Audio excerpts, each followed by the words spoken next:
I think the reason you came down was because of when are you actually going to produce your emails? Okay, well, let me ask. That's why he's asking for it, because you haven't produced. The sheriff produced in 3 days. That's fine. I appreciate that, but I got a lot. Or the commissioners produced. Thank you. So we're working on it. So when are you going to produce your emails? We're doing our best on it. I appreciate it. How hard is it? Well, I have a lot of things that come up throughout the day that may or may not, they usually aren't on my calendar. And we just had a big filing that was last week, you'll see on there. I'm hoping to get it done in the next day. So Brian, why do you think that the commissioners, I see on their agenda again this week, is more outside counsel? Why are they using outside counsel so much more now than they did in the civil division under Ernie Ramos? I don't know that they are, but that's a question you probably have to Well, they use outside counsel for public records. Okay. Well, so why would they not use the civil division? Why are you in their building when? Well, that's really, I'm not at liberty to discuss what my clients are doing or why they're doing it. So appreciate it. Thank you. Thank you.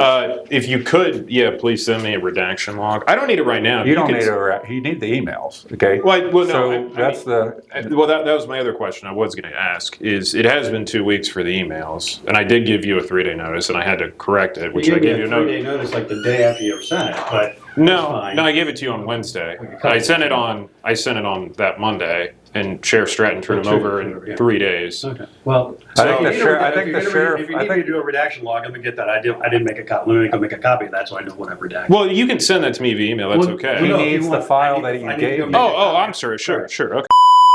So if you want a redaction log, I need to go make a copy. Yeah, please. I don't think you need it. When are you going to produce the emails? Within a week?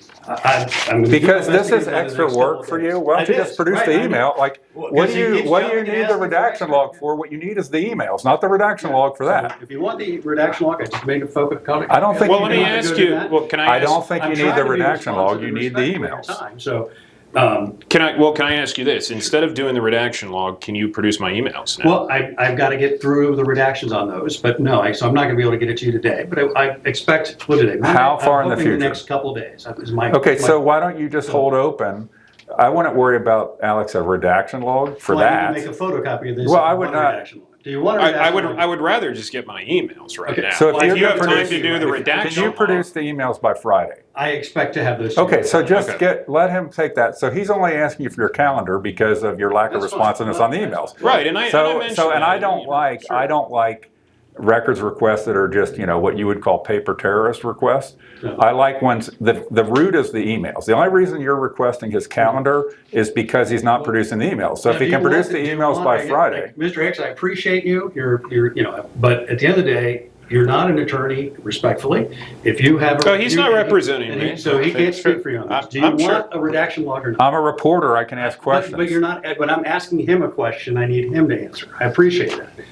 Sure. So if you can make a copy of that, and then you can email me the redaction log if it'll take some time, and I can just take. So do you want him to do the redaction log? There you are, sir. Thank you. I'll give that to you. First. And then you think Friday by the emails? I fully expect to, and that's my goal. If I don't, I'll be very surprised. If you could please just let me know if I don't receive it by Friday. If he produces, I'm not an attorney, I'm not representing you, but I'm a reporter. If he produces I'm like the I-team. If he produces your emails by Friday, then then he doesn't need to produce the redaction log? Sure, that would be fine. Okay. If that saves your time to get the emails. If you can produce the emails by Friday, he doesn't need the redaction log. Have a good day, gentlemen. Thank you. All right, so Alex is getting ready to hit the road back to Columbus. And after we stopped at the sheriff's office and at Assistant Prosecutor Brian Shrive's office, we were having some good old Claremont County Grandma's Pizza. And what happened while we were having Grandma's Pizza? Mr. Brian Shrive sent an email turning over the emails that I requested 2 weeks ago. So there you have it. So now let's break it down. Brian Shrive gave emails to you. Yep. Sheriff Chris Stratton gave emails to you. Okay. Yep. Angie Livesey from the Commissioner's Office gave emails to me.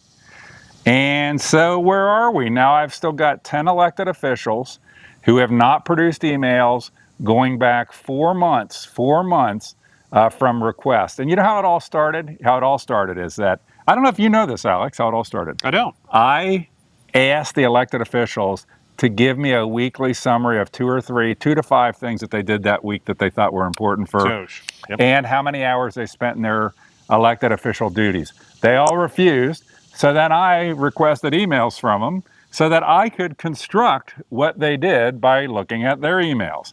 So it's all on them. Alex and I are going to start I don't know how often, but we're going to start a show basically talking about public records. And one thing about public records, there are records. There are records. These people are all using systems that we are the ones paying for. Correct. For those systems. They serve us. So all of this public record stuff is our stuff. And you know what else? It's a bond of trust.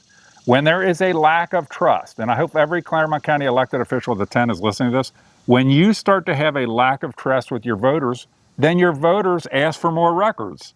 So part of it is when somebody asks you, what did you accomplish in the last week and how many hours did you spend in your office? You know what you could actually do? Tell them. Tell them. Answer. Should be a straight Just answer. It's not a hard thing. And by the way, even if you hate me, or maybe in Franklin County, maybe they hate you here too. Ohio State, maybe now they hate him, me if too. they hate him, even if you hate the person, just ask, is it a reasonable request? Because by the way, if for the 10 elected officials that I asked for this from, if they would every week put out just a couple of bullet points of their accomplishments and how much time they spent every week, they would develop a lot more trust with the voters. They would develop a better relationship with the voters where the voters felt like they knew what these people were doing. It's reasonable. My fear is some of these people don't do anything. So the ones that do things, like I know the sheriff from what you got, he's doing a lot of stuff. He's got a lot of shit going on based on his emails. But I think some of these elected officials don't do anything. And if you were one of the elected officials that does work hard, why would you cover for the ones that don't? You know, that's their problem that they don't work that hard. So in any event, Alex, have a good trip back to Columbus. Look forward to seeing you down here again. And I look forward to coming up to Franklin County and visiting. I'm looking forward to visiting your alma mater, Ohio I know State. Ohio State would love not to have you. And just so you guys know, one of the things he's all over is that Ohio State, some percentage of the tickets they have for major sporting events, Ohio State is who sells them to the ticket scalping operations. On the secondary market. In the secondary market. So they never sell them. Well, I guess they say they sell them at face value to these other companies, but then they get a kickback based on how much they actually sell for. Yep. And so they're not actually ever selling those tickets for real at face value. So Alex is all over that. It's very interesting to me. I think it's a big scandal. And I look forward to coming up to Ohio State and spending some time ringing some doorbells, knocking some doors, and trying to figure out what's going on up there. Love to have you. Thank you, Alex. Thank Have a you. good trip.